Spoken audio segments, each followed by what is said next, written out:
Assalamu alaikum. My name is Awais Aftab Bhatt and I'm a CSS and PMS qualifier. I also write for CSS academic magazines. काफ़ी दिनों से आप लोगों से बात नहीं हो सकी थी तो I was trying to spare some time for this video thing और आज मौका मिला तो मैंने कहा कुछ बात की जाए। तो आज की वीडियो जो है हमारी एक बहुत अहम इशू पे है। जैसा कि आपने इस वीडियो के टाइटल से देखा होगा कि अगर आपने ये ये चीज़ें नहीं की अभी तक तो you should not sit for CSS 2021 और for that matter for any competitive exam if you are not done with these things. These are certain things. वो ये चीज़ें हैं, वो कुछ ऐसी आउट ऑफ द ब्लू चीज़ें नहीं हैं। सबसे पहली चीज़ उसमें ये है the use of social media. आपको पता है आजकल social media is killing most of our time. आप देख लें, फेसबुक है, ट्विटर है, इंस्टाग्राम है, they are not adding anything productive to our lifes, yet we are sparing a lot of time on this apps. ठीक है, normal हालात में आपको you are allowed to do that, but if you are sitting for competitive exams तो आपको इस चीज़ का ख़ास ख्याल रखना है कि एंड वाले 3 से 4 माह आप इन चीज़ों से एज़ मच एज़ पॉसिबल दूर रहें। What I did during my preparation phase, I deleted Facebook app from my phone in the last 2 or 3 months, और Twitter, Instagram, I was already less active on those platforms। तो Facebook इन apps के हवाले से ये है कि अगर आप इन पे ज़्यादा टाइम वेस्ट कर रहे हैं तो आप इनको डिलीट कर दें, बिकॉज़ आपके पास जो कम्युनिकेशन वगैरह आनी है वो व्हाट्सएप के ज़रिए पहुंच जाती है। अब व्हाट्सएप पे इतने ग्रुप्स हैं और सारा कुछ है तो आ जाती है। अच्छा, व्हाट्सएप को भी ज़रा प्रोडक्टिवली यूज़ करने का तरीक़ाकार होना चाहिए।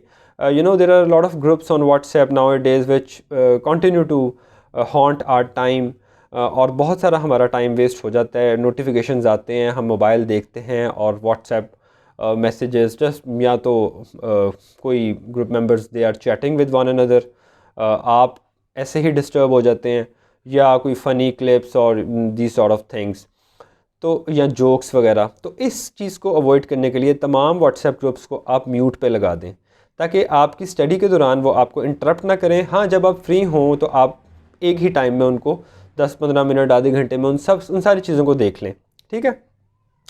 और एक और चीज़ सोशल मीडिया के हवाले से मैं ऐड करूँगा कि टाइम्ड कर लें अपनी एक्टिविटीज़ को, कि आप मोबाइल साइड पे रख दें। अगर अभी इस टाइम जैसा कि 6:30 हुए हैं तो मैं मोबाइल अपना साइड पे रख दूं और कहूं कि अब मैंने मोबाइल देखना है 9 बजे। ठीक है, तो 9 बजे तक आपको टेम्पटेशन तो बहुत होगी, मोबाइल को साइलेंट पे कर दें। You will be feeling like कि मैसेज आया होगा, ये होगा, लेकिन उस टेम्पटेशन को अवॉइड करें।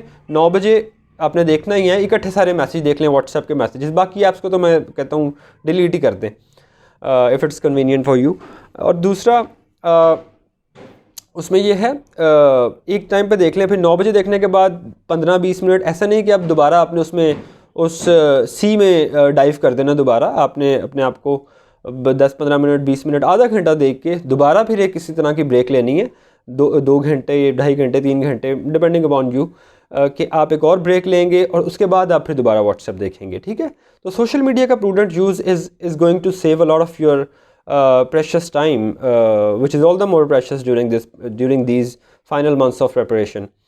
अच्छा, उसके अलावा दूसरी बात जो मैं आप लोगों से करना चाहता हूँ वो है avoid social gatherings too much। You know, there are our friend circles, different groups of friends हैं जिसमें हम कभी हैंग आउट है, कभी किसी को ट्रीट दावत डाल देते हैं, किसी को कोई शादियाँ हैं, शादियों का सीज़न भी आजकल ही है, तो कोशिश करें कि कम इनमें जाएं, एक्सक्यूज़ कर लें। 2-3 माह की बात है, क्योंकि आप जाते हैं, रेडी होते हैं उस चीज़ के लिए, घंटा पहले रेडी होते हैं, उस फंक्शन को, उस गैदरिंग को, इवेंट को, मीटअप को अटेंड करते हैं, वापस आते हैं, फिर थोड़े से थके होते हैं, तो कह लें कि आधा दिन आपका इसी काम में निकल जाता है और प्रोडक्टिविटी आपकी जो है ना उस दिन की सारी ख़राब हो जाती है। तो अवॉइड करें इनको। कोई बात नहीं, these things are here to stay, और आप इनको बाद में भी कर सकते हैं यूटिलाइज़ इन अपनी फ्रेंड्स गैदरिंग्स को एंड ऑल दैट। ठीक है, 2 बातें हो गई। अच्छा, तीसरी बात जो मेरे जहन में थी वो थी अपने डेली, वीकली और मंथली टारगेट्स बनाएं, स्केड्यूल बनाएं। अब आपके पास अराउंड 2 माह रह गए हैं, दिसंबर एंड जनवरी। आप एक पेज पे, एक डायरी पे, बल्कि उसको अपनी कबर्ड पे लगा लें सामने कि मेरे पास इतने दिन रह गए हैं, आज 60 डेज़ लेफ़्ट, 59 डेज़ लेफ़्ट, हर दिन को काटते जाएं, ठीक है। और फिर अपने टारगेट्स बनाएं कि इतने दिनों में, 5 दिनों में मैंने ये वाला ऑप्शनल करना है, 3 दिन में मैंने ये वाला ऑप्शनल करना है, और इस तरह से अपनी एक डेडलाइन बनाएं and try to meet your deadlines. If you can not meet your daily deadlines, at least weekly deadlines को मीट करें। कि एक दिन थोड़ा सा कहीं मसरूफियत हो गई, आप टाइम नहीं दे सके, नहीं पढ़ सके, जल्दी सो गए, सोशल मीडिया पे ज़्यादा टाइम लगा दिया, तो अगले दिन उसको कंपनसेट करें, उसी वीक की डेडलाइन, वीकली डेडलाइंस को पूरा करें, और इसी तरह फिर मंथली डेडलाइंस को भी पूरा करें। सब्जेक्ट्स का एक चार्ट बना लें कि किस सब्जेक्ट को कितने दिन रिक्वायर्ड हैं, और उस हिसाब से उन्हीं दिनों में उनको स्ट्रिक्टली फॉलो करके उनको वाइंड अप करें। तो इस हवाले से आपके सब्जेक्ट्स जो हैं प्रिपेयर हो जाएंगे, और डेडलाइंस बहुत ज़रूरी हैं इस स्टेज पे। Coming to the fourth point, revision as much as possible, revise the subjects as much as possible. आपको पता है एग्ज़ाम के दिन में 2 पेपर्स होंगे, एक दिन में 9 से 12, फिर 2 से 5, तो 2 घंटे के वक्फे में आप you may not be able to revise if you haven't done proper revisions in anticipation, ठीक है। तो इस चीज़ को कवर अप करने के लिए आपको रिविजन्स करनी है ज़्यादा से ज़्यादा, आपको ज़्यादा से ज़्यादा टाइम देना है। एक रिवीजन करें, 2 रिवीजन करें, तो अपनी डेडलाइंस को, अपने टारगेट्स को भी उसी हिसाब से आप स्केड्यूल करें कि आप इन रिवीजन्स को प्रॉपर टाइम दे सकें। इन रिवीजन्स को टाइम देने से ये होगा कि पेपर वाले दिन आप 2 घंटे में आप सारे सब्जेक्ट को रिवाइज़ कर लेंगे। एंड इट्स वेरी क्रूशल, अगर आप रिवाइज़ नहीं कर पाते पेपर वाले दिन, तो आपकी सारे साल की मेहनत ज़ाया हो सकती है। तो revision is really very important, ठीक है। उसके अलावा एक बात जो मुझे आपसे करनी है उसमें, हाँ, इस स्टेज पे आपको शॉर्ट नोट्स और 1 पेजर बना लेने चाहिए, ठीक है।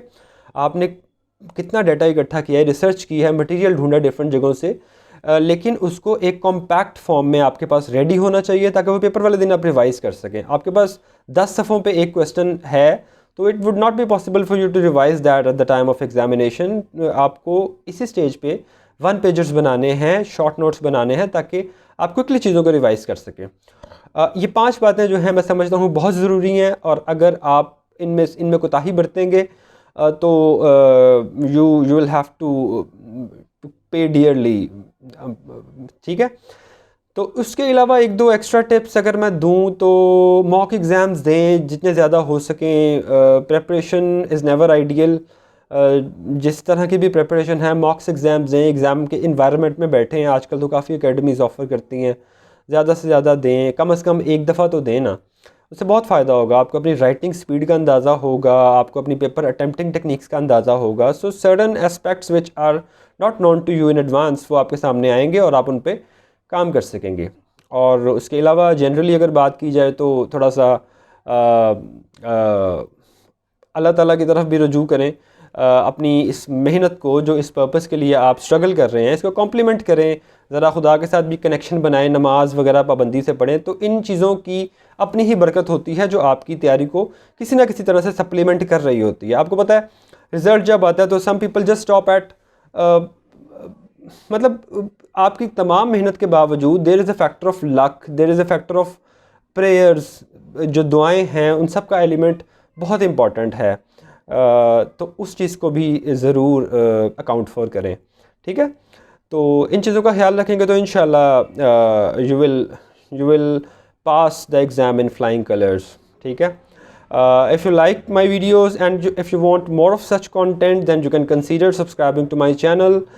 Don't forget to like, subscribe and share with others. और जिस तरह की आप वीडियोस चाहते हैं फ्यूचर में, you can always comment so that I may know कि what are your requirements, किस तरह का आप कंटेंट चाह रहे हैं, ठीक है। आपसे मुलाकात होगी नेक्स्ट वीडियो में, तब तक के लिए अल्लाह हाफिज़।